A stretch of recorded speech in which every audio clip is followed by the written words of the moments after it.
देखिए बड़े भाई चंद्रशेखर आज़ाद जी पहुंचे स्कूल में तो बच्चों ने किस तरह स्वागत किया और किस तरह स्कूल का स्टाफ दौड़ा दौड़ा चलाया सांसद साहब की गाड़ी को देखते हुए। और शासन प्रशासन भी मौजूद रहा। जहां पर भीम आर्मी चीफ पहुंचते हैं वहां पर पूरा प्रशासन अब अलर्ट हो जाता है, क्योंकि अब वह आम आदमी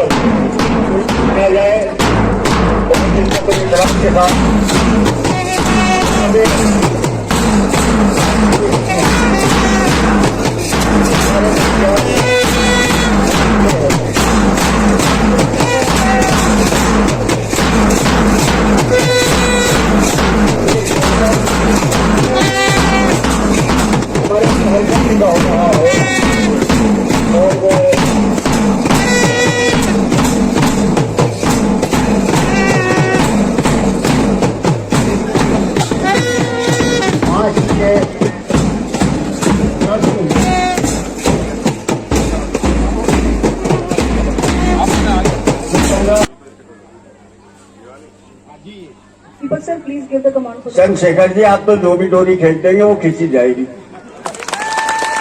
क्योंकि आज के जमाने की डोर आपके हाथ में आ गई है। मैं गुजारिश करता हूं कि तालियों से एक बार भरपूर तालियों से स्वागत किया जाए। और मैं जूतों के साथ आप आ जाइए।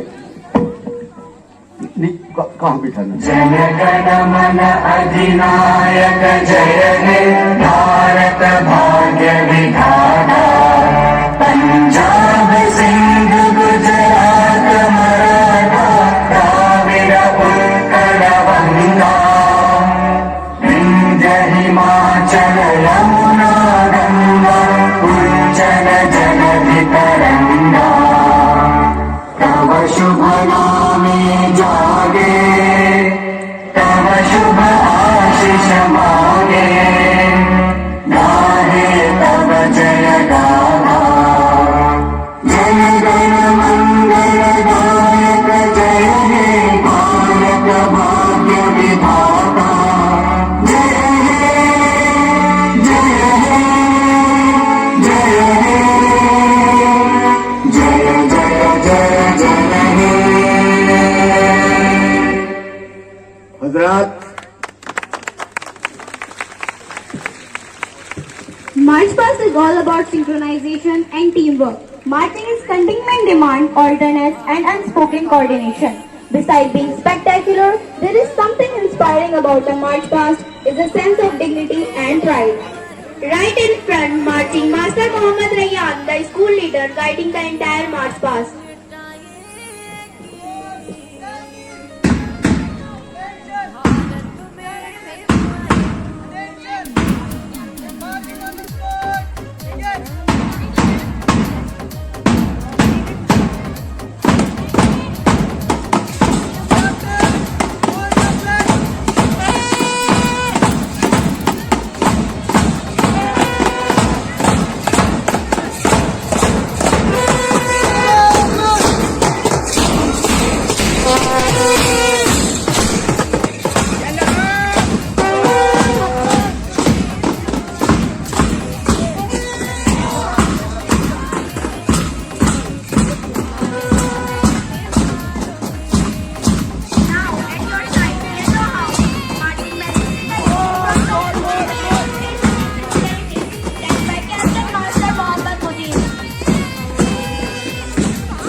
The blue house is marching at your side, which symbolizes power and strength, led by Captain Master Mohammad Adnan.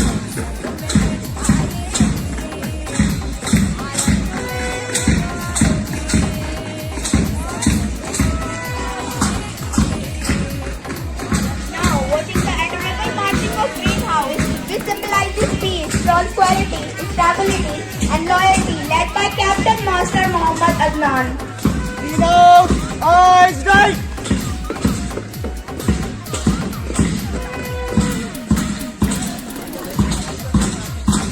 Here at your side, Red House marching magnificently symbolizes joy, happiness, optimism, and idealizing, led by Captain Master Mohammad Ehtisham Ahmed.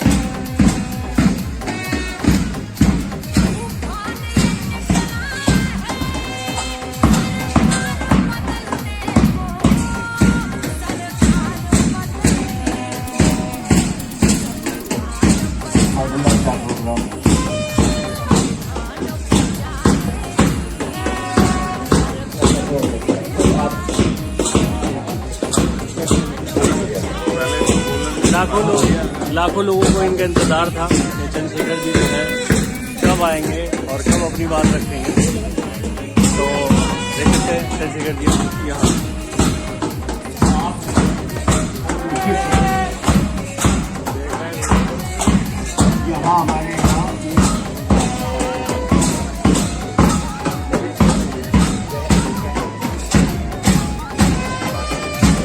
दोस्तों, वो शुभ घड़ी जिसका हमें इंतजार था वो आ चुकी और तमाम हजरात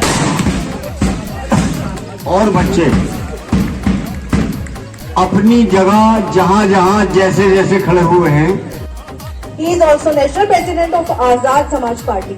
He has ranked in Time magazine also as the youth leader who is shaping future. We welcome you, sir.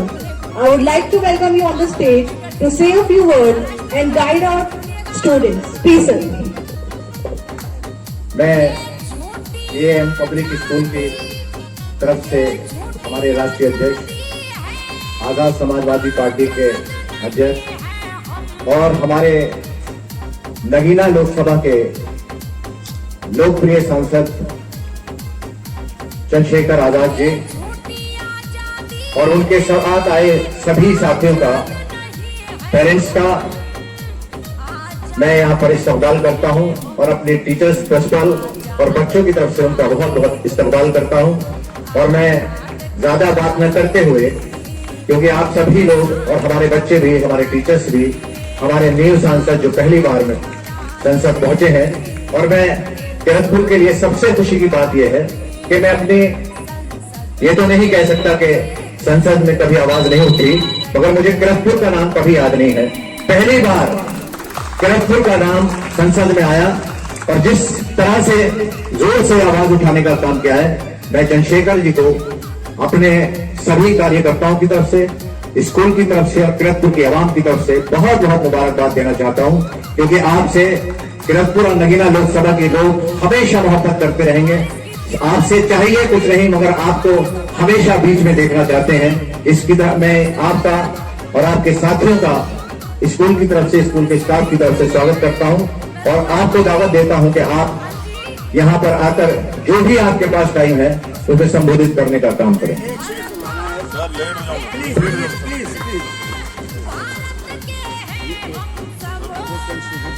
मैं जब उतरूंगा तब अपना दूसरा कार्यक्रम चलना ही अपने कक्षा जब शेयर हो जाए।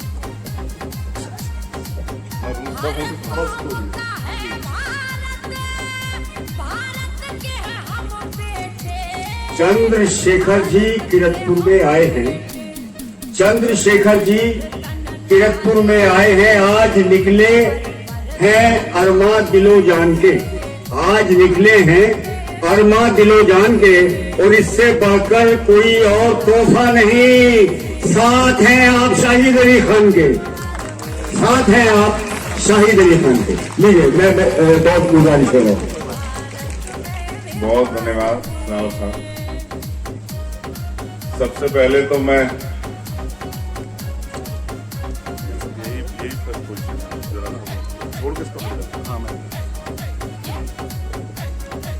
सबसे पहले तो मैं आप सबको, जिनमें हमारे प्यारे प्यारे बच्चे और स्कूल का स्टाफ है, स्वतंत्रता दिवस की हार्दिक बधाई पेश करता हूं।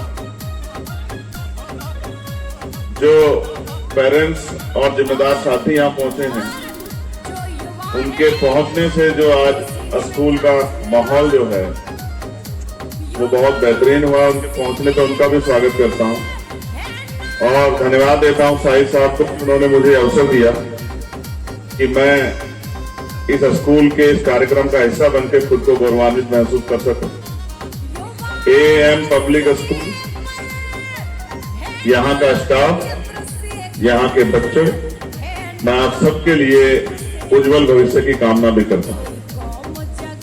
आज हम लोग जब 78वां स्वतंत्रता दिवस मना रहे हैं, इस अवसर पर मैं देश के उन शहीदों को, जिनके बलिदान की वजह से हमें आजादी प्राप्त हुई, जिन्होंने हमें जीने का रास्ता दिखाया, आजादी की सांस जिनकी वजह से हमने ली, उन शहीदों को भी नमन करता हूं। उस शख्सियत से आपको रूबरू बनाना चाहता हूं जिसके लिए हमने आज सुबह से इंतजार किया, कल से इंतजार किया, जब से आपका नाम सामने आया सभी बेताब से आपसे मिलने के लिए। तो मैं एक शेर पढ़ना चाहूंगा कि जो दिल के खूबसूरत होते हैं, जो दिल के खूबसूरत होते हैं, खुदा ने ऐसे लोग बहुत कम बनाए हैं। जो दिल के खूबसूरत होते हैं, खुदा ने ऐसे लोग बहुत कम बनाए हैं। जो बनाए हैं आज हमारी इस महफिल में आए हैं। जनाब चंद्रशेखर आजाद जी से दरख्वास्त करूंगा कि वो हमारे बच्चों को दो शब्द कहें। हमारे माननीय सांसद जनाब चंद्रशेखर आजाद कॉर्डलेस दो भाई, काम दो, कॉर्डलेस दो भाई, लीजिए सर।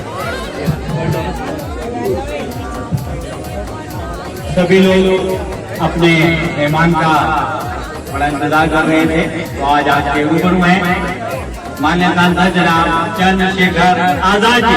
तालियों से स्वागत कर दें, जोरदार तालियों से स्वागत हमारे माननीय सांसद का, जोरदार स्वागत। धन्यवाद संचालक महोदय। सबसे पहले तो मैं यहाँ उपस्थित हमारे प्यारे बच्चों को, जिनमें स्काउट के भी हैं, एनसीसी के भी हैं, हमारी पीटी की जो टीम है वो भी है, और जो हमारे इंटर कॉलेज का जो स्टाफ है और जितने साथी यहाँ पहुंचे क्षेत्र के, उन सबको 78वें स्वतंत्रता दिवस की हार्दिक बधाई देता हूँ। और आप सबके लिए भी और देश के लिए भी और दुनिया के लिए भी मंगल कामनाएं करता हूँ। साथ साथ आज इस अवसर पर जिनकी वजह से हमें ये दिन देखने को मिला है, उन महान क्रांतिकारियों को, देश के उन वीर सपूतों को, उन शहीदों को भी हम लोग नमन करते हैं, जिन्होंने इस मातृभूमि की रक्षा के लिए अपना बलिदान दिया। उन परिवारों को भी, जिन परिवारों में वो जन्मे थे, उन परिवारों को भी जो है मैं नमन करता हूं, क्योंकि अपने लिए जीना और देश के लिए जीने में बहुत बड़ा फर्क है। और इसकी प्रेरणा जो है, इसकी ताकत हिम्मत आपको आपके परिवार से भी मिलती है। इसलिए उन परिवारों को भी, शहीदों के उन परिवारों को भी मैं नमन करता हूं। मुझे आपने यहाँ बुलाया, इसके लिए मैं कमेटी के जो अध्यक्ष हैं हमारे प्रधानाचार्य जी, उनका, आप सब सहयोगियों का मैं पुनः धन्यवाद करता हूं। आज के कार्यक्रम के अध्यक्ष जी, मैं उनका भी धन्यवाद करता हूं। मेरे साथ चल के Azad Samaj party green army के बहुत सारे साथी हैं, हमारे नेता लोग, उनका भी स्वागत और धन्यवाद करता हूं।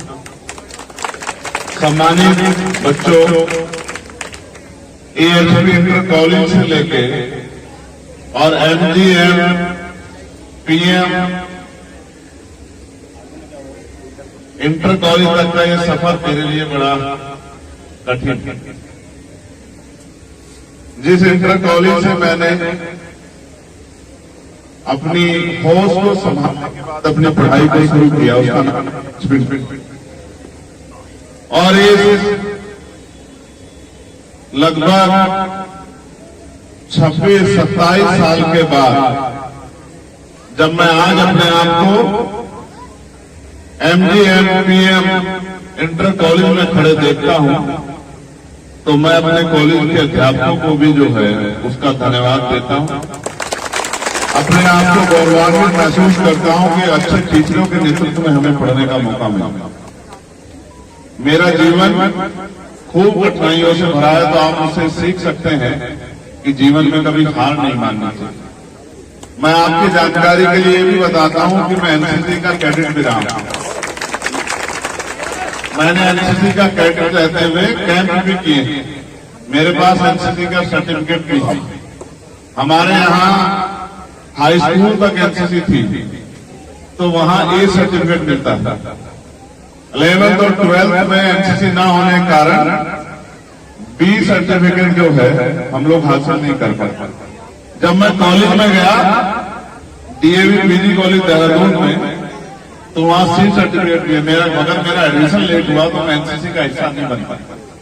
मुझे इस बात की बहुत दिनों तक तकलीफ रही कि मैं यहाँ एनसीसी का हिस्सा नहीं बन पाया, क्योंकि वहां के बच्चे जो एनसीसी के थे वो जब हमारी 15 अगस्त की परेड होती है लाल किले पे तो वो वहां जाते हैं, 26 जनवरी की परेड में शामिल होने के लिए जाते हैं। तो मेरे मन में पीड़ा रह गई, क्योंकि स्कूल से देश सेवा की जो भावना आपके अंदर निर्माण होती है, राष्ट्र प्रेम की जो भावना आपके अंदर निर्माण होती है, उसका कोई तोड़ नहीं, उसको कोई ब्रेन वॉश करके खिला नहीं सकता। मैं इस बात को बहुत अच्छी तरह जानता हूं, क्योंकि मैं एनसीसी का कैडेट रहा हूं। मैंने एनसीसी के भाइयों को, बच्चों को अभी परेड करते देखा। मुझे अपने दिन वो याद आ गए कि हम लोग एनसीसी की परेड करते थे और परेड करने के बाद जो है अपने आप को, क्योंकि परेड में मेहनत भी लगती है, तो अपने आप को स्वस्थ भी महसूस करते थे। थकने के बाद हमारे एनसीसी के सीनियर लोग यहाँ खड़े हुए हैं, वो लोग हमें अच्छा नाश्ता भी कराते थे, कभी समोसों के रूप में, कभी केलों के रूप में। वो हमें हष्ट भोजन की, हमारे नाश्ते की व्यवस्था भी करते थे। वो भी एक अच्छा समय था। लेकिन मैं आपसे कुछ और कहना चाहता हूं और मैं उम्मीद करूंगा कि आप इस बात को मेरी गौर करेंगे। राष्ट्र निर्माण तभी होगा जब अंतिम व्यक्ति भी जो है बुनियादी सुविधा को लेकर इज्जत और सम्मान की जिंदगी प्राप्त करेगा।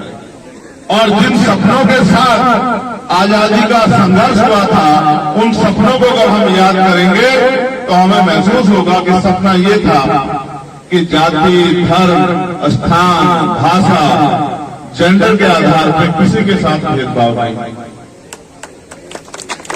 वो अलग बात है कि सियासत की कुर्सी इतनी मजबूत है कि आज भी हम उन उनसे तो नहीं कर पाए जिन लक्ष्यों के लिए देश की कुर्बानियां हुई थी।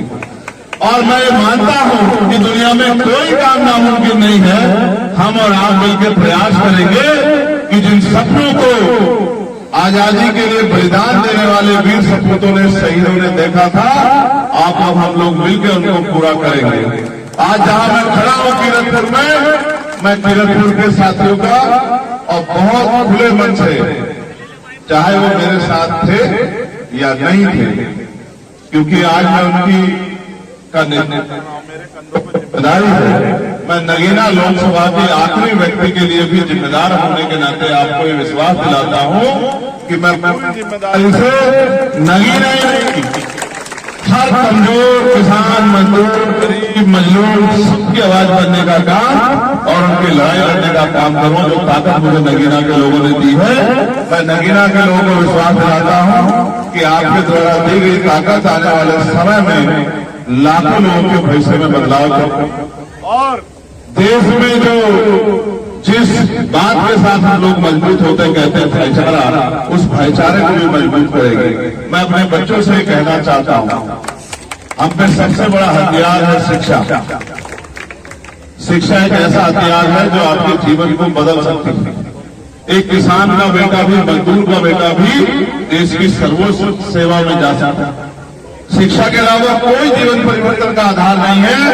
तो आप स्कूलिंग कर रहे पढ़ रहे हैं तो इस बात के साथ मत पढ़ो कि आपको पास होना, इस बात के साथ पढ़ो कि हमें पढ़ के अपने पैरों पर खड़ा होना और अपने परिवार, अपने क्षेत्र और अपने देश का नाम रोशन करना, अपने देश को तरक्की के रास्ते पर लेके जाना।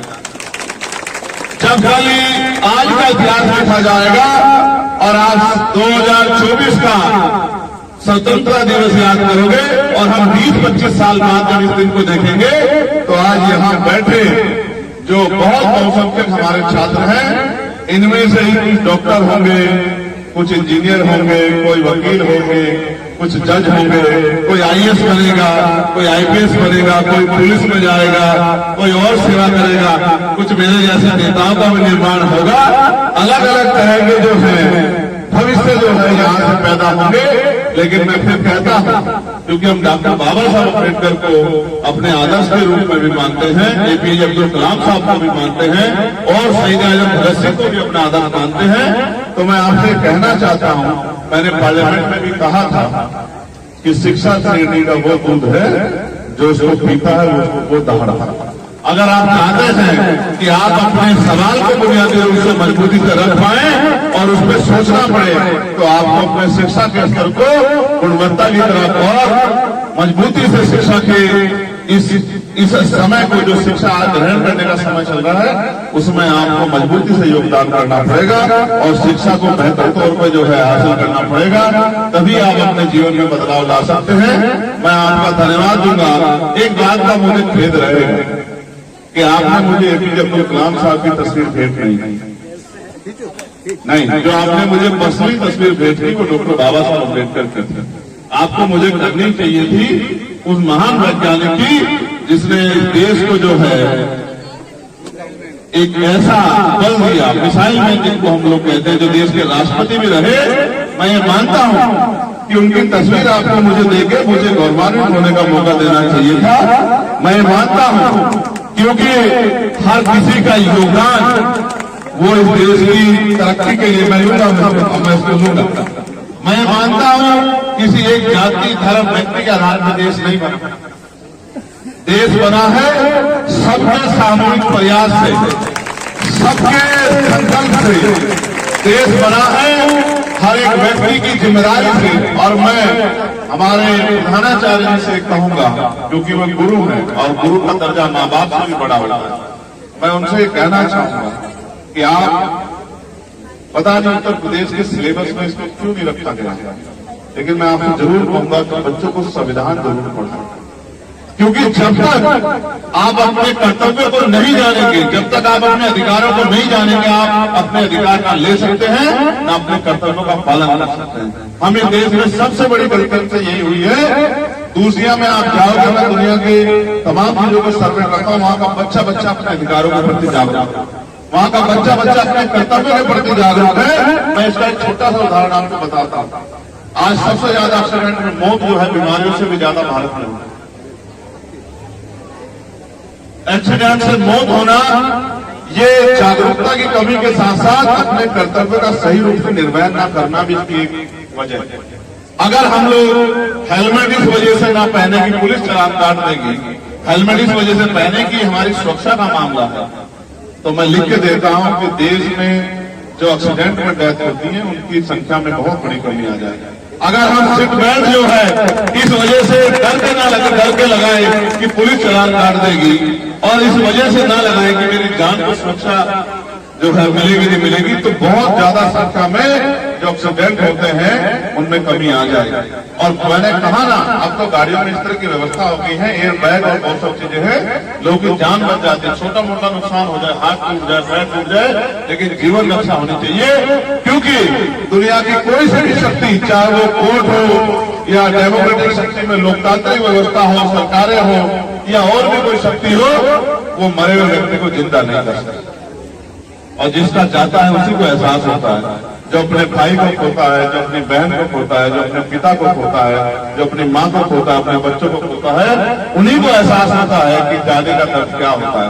मैं ये मानता हूँ हर एक व्यक्ति की जिंदगी कीमती है, इसलिए मैं आपसे आग्रह करूंगा, अपने बच्चों से आग्रह करूंगा, आने वाले देश के भविष्य से आग्रह करूंगा कि वो कानून का पालन जरूर करें। इसलिए ना करें कि किसी डर के। मुल्क हमारा क्यों डरना, लेकिन मुल्क का अच्छा नागरिक होने के नाते आपको अपनी जिम्मेदारियों का निर्वहन करना बहुत जरूरी है। और नहीं करेंगे निर्वहन तो जो समस्या पैदा होगी उसके जिम्मेदार हम स्वतः करेंगे। तो मैं पुनः आपका धन्यवाद करता हूँ। मेरे कई सारे कार्यक्रम लगे हैं, देर से मैं आया उसके लिए मुझे खेद है, लेकिन ये भी आप देखो कि मेरे आने के बाद कुदरत भी आपके साथ मेहरबान है। जो काम हमें अंदर करना पड़ता, इसकी व्यवस्था भी हम लोगों ने लगभग की थी, शिफ्ट कर दिया था। आप देखिए कि थोड़ा सा समय जो मुझसे देरी हुई, कुदरत ने कुछ बारिश को रोक के आपके दिल में जो इच्छा थी उसको मजबूत कर दिया कि भाई आपकी इच्छा पूरी होनी चाहिए। इस तरह से भी जब हम नेक नीयत से, ईमानदारी से और गरीबों, कमजोरों, हक वंचित समाज के लोगों को और देश की तरक्की को अपने दिल में लेकर काम करेंगे तो कुदरत का सहयोग, उनका आशीर्वाद भी ऊपर वाले का हमारे साथ रहेगा। इस बात को भी आप ध्यान रखना, क्योंकि वो शकल सूरत नहीं देखती, वो नीयत जरूर देखती। तो मैं आप सबका बहुत बहुत धन्यवाद करूंगा और मैं ये विश्वास दिलाता हूं, नगीना का सिपाही होने के नाते, नगीना का सेवक होने के नाते मैं आपको विश्वास दिलाता हूं, नहीं नगीना का तो कर्ज है मेरे, इस कर्ज को तो मुझे उतारना, और जब तक मैं इस कर्ज को उतारना तो नगीना को उस बिजनौर को हैसियत ताकत में न ले जाऊं कि सब लोग कहें कि बिजनौर बिजनौर बन गया है, तब तक मैं चैन से बैठने वाला नहीं। आप लोग जानते हैं, लोग मुझे देखते हैं, मैंने पार्लियामेंट में एक एक सेकंड का सही उपयोग किया, और आप नहीं विश्वास करेंगे, मैं 25-25 बार जाकर मार्शल के पास ये रिक्वेस्ट करता हूं कि मुझे मेरे क्षेत्र के लिए आवाज उठाएं, जबकि लोग इसको अपना अपमान समझते हैं कि हम नेताओं के टूट के जाएंगे। मैं 25-25 बार जाता हूं मार्शल के पास कहने के लिए कि भाई मुझे मेरे क्षेत्र के लिए आवाज उठानी, क्योंकि मेरा क्षेत्र सबसे हाशिए पे है, ना अच्छे स्कूल बन पा रहे हैं, ना यूनिवर्सिटियां बन पा रही है, ना कॉलेज बन पा रहे हैं, ना अच्छे उद्योग धंधे लग पा रहे हैं, ना महिलाओं के लिए ग्रामीण क्षेत्र में रोजगार की व्यवस्था हो पा रही है, ना पुल बन पा रहे हैं। मैंने तिरुपति के स्कूल का मामला भी उठाया, जो आपको जहां जो है फ्लाईओवर जहां दिक्कत होती है रेलवे क्रॉसिंग की वजह से, मैं तमाम प्रयास कर रहा हूं। मेरा विश्वास है आपका हमारा प्रयास और आपकी प्रार्थनाएं दुआएं आपके इस संघर्ष को कामयाब करेगी, ऐसा मेरा भरोसा। तो मैं आपका धन्यवाद करूंगा, और मैं अपने साथी बच्चों से कहना चाहता हूं जो एनसीसी का हिस्सा भी, डॉक्टर बाबा साहब अम्बेडकर ने कहा था हम प्रथम और अंतिम भारतीय, और मजहबी तालीम भी मैंने बहुत सिरे से ली। जो लोग इस देश की मिट्टी को दिन में 5 बार सजदा करते हैं, उनकी देश प्रेम के सवाल उठाने वाले लोगों को हम आने वाले कल में बहुत पुख्ता जवाब देंगे। मेरी बात का माफी आप, मेरा नाम चंद्रशेखर आजाद है, और मैं गुलामी स्वीकार नहीं करता, किसी भी तरह की गैर बराबरी के मैं खिलाफ। कोई बोले ना बोले, लेकिन जब भी किसी कमजोर के हक छीने जाएंगे, वो किसी जाति का हो, किसी धर्म का हो, तो मेरी आवाज आपको ऐसे बुलंद मिलेगी। मैं अपने बच्चों भाइयों से कहा, मैं प्राइमरी स्कूल में पढ़ के आया हूं, याद रखना मेरी बात, मैं प्राइवेट स्कूल में पढ़ के नहीं आया, मैं प्राइमरी स्कूल का स्टूडेंट हूं, मेरी बात को आप याद रखना। प्रतिभा महलों की मोहताज नहीं होती है, याद रखना आने वाला समय आपका है, आपको कोई नहीं रोक सकता अगर आप अपने कार्यों के प्रति ईमानदार हैं। आप मेहनत कीजिए, और आने वाले कल में मैं आपको गारंटी देता हूं देश का सिलेबस एक होगा, ना यूपी बोर्ड होगा, ना सीबीएसई बोर्ड होगा, ना आईसीएसई बोर्ड होगा, ना इंटरनेशनल बोर्ड होगा, एक ही बोर्ड होगा जिसके अनुसार किसान गरीब का बेटा भी चाहे स्कूल सरकारी स्कूल या प्राइवेट, सब में एक ही सिलेबस पे पढ़ाई करके आगे बढ़ेगा। क्योंकि कंपटीशन में ना एक सीबीएसई बोर्ड देखा जाता, ना यूपी बोर्ड देखा जाता, वहां तो आदमी की काबिलियत देखी जाती है, और काबिलियत के लिए उस स्तर की पढ़ाई होना बहुत जरूरी है। मैं प्रयास करूंगा शिक्षा जो है वो आगे बढ़े, और हेल्थ में जो है आज जो अस्पतालों के हालत में बेहतर काम हो। एक नगीना की समस्या थी हमारे यहाँ, वहां अल्ट्रासाउंड नहीं होते थे, वो मशीन हम लोगों ने चालू करा दी आप लोगों के सहयोग से, क्योंकि 3 साल से वो मशीन रखी हुई थी। 80 लाख रुपए की मशीन, कितने की 80 लाख रुपए की मशीन है, वो 3 साल से रखी हुई है, लेकिन आदमी को, गरीब आदमी को जाके बाहर अल्ट्रासाउंड कराना पड़ता था। इसलिए हमने वो पुरजोर तरीके से उसकी मजम्मत, उसकी जो है मजम्मत करके उसको शुरू कराने का काम किया कि लोगों के जमीन पे काम। मैं आपने मुझे बुलाया, मैं धन्यवाद देता हूं, और तरीके से मैं माफी चाहूंगा, क्योंकि मेरे कई सारे कार्यक्रम, मेरे बड़े भाई भी हैं, मैं उनसे आग्रह करूंगा, मेरे कई कार्यक्रम लगे हुए हैं, आप, मैं चाहूंगा कि आप भी उसको खत्म करके महफिल से लौटो, और मैं आपके लिए भी और सब लोगों के लिए जहां उपस्थित हैं उनकी लंबी उम्र की भी जो है प्रार्थना करता हूं, और अपने बच्चों के उज्जवल भविष्य से कामना करता हूं। बहुत बहुत धन्यवाद, और सब लोगों के लिए बहुत सारी मंगल कामनाएं। जय भीम, जय भारत।